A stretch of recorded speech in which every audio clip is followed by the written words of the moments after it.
it's Natalie at Custom Crops, and I have another project in our holiday video series. I'm going to be showing you today how to make not only really cute functional place cards for your holiday dining table, but also a keepsake ornament for your guests to take home after dinner is over. So you'll just be needing a couple of things from Custom Crops. We have this new amazing Zing embossing powder. Miranda and I did a video on it a couple weeks ago, and we demonstrated this and talked about all the different kinds that they have. There are glitter, metallics.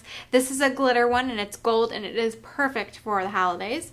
We'll also be using some of the Holtz stamp collection.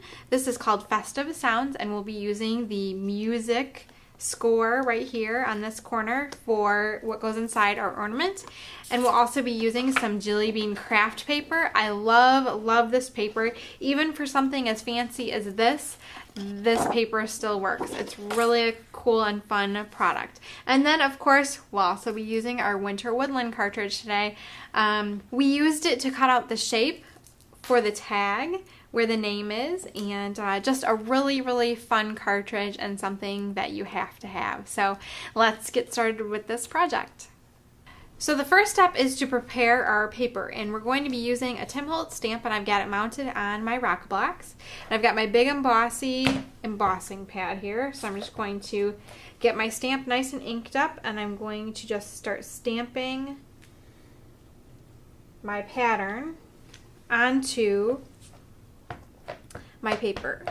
And it really is not that important that your pattern is absolutely without error, consistent, because you're not really going to see a pattern when all the little pieces of paper are in the ornament here. Really, you just see a little bit of the musical note pattern, but you don't notice any errors or lapses in pattern. So we just want it to be embossed, and that's all we really care about, because once they see the amazing embossing powder, they will forget about everything else.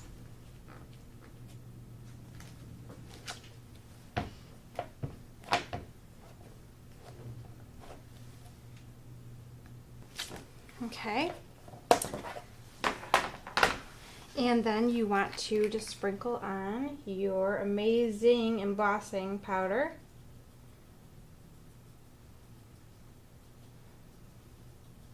So I'm just going to tip this up and make sure that I've got all of my stamping covered.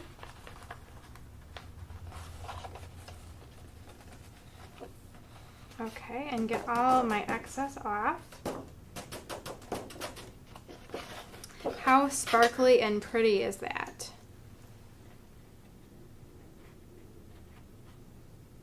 And then I did work on my Ranger craft mat, but I do keep a dry paintbrush handy just so that I can sweep it all up. Okay. And then I'm going to roll that up and put that back into the jar, but I'm going to scooch this to the side so that you can see the magic of this embossing powder.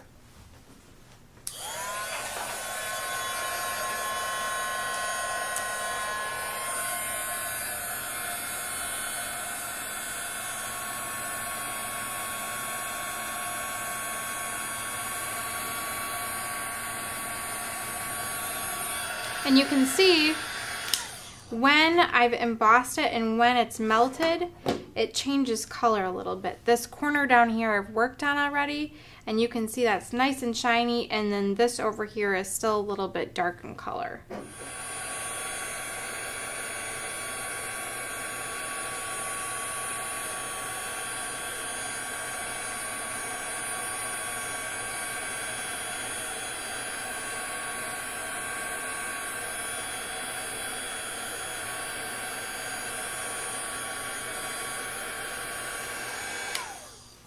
Now before we move away from the embossing powder, the other thing that's really cool that you can do with it is that I've used it to cover not only my hands at this point, but also the top of the ornament.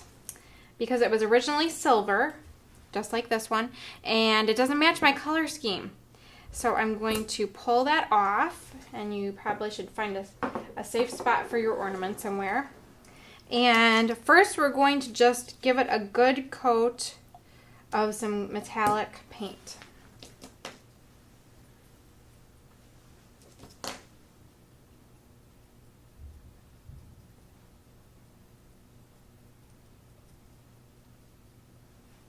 Okay, and then when it's still wet, what you're going to do is just sprinkle that Zing embossing powder over it and give it a good coat. Nice and sparkly. Then what I did was I grabbed my Tim Holtz scissors and I just held on to them, held on to the top of my ornament, and I heated this until it bubbled a little bit, and then I knew that it was adhered onto there. You want to use something to hold on to the top because it's metal and it will obviously conduct heat.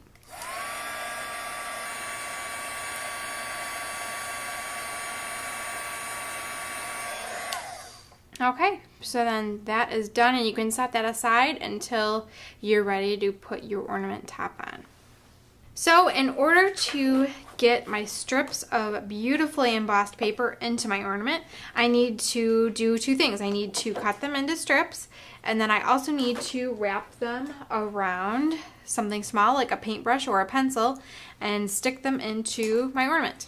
So let's cut them into strips first using our tonic paper cutter. So I'm just going to cut varying widths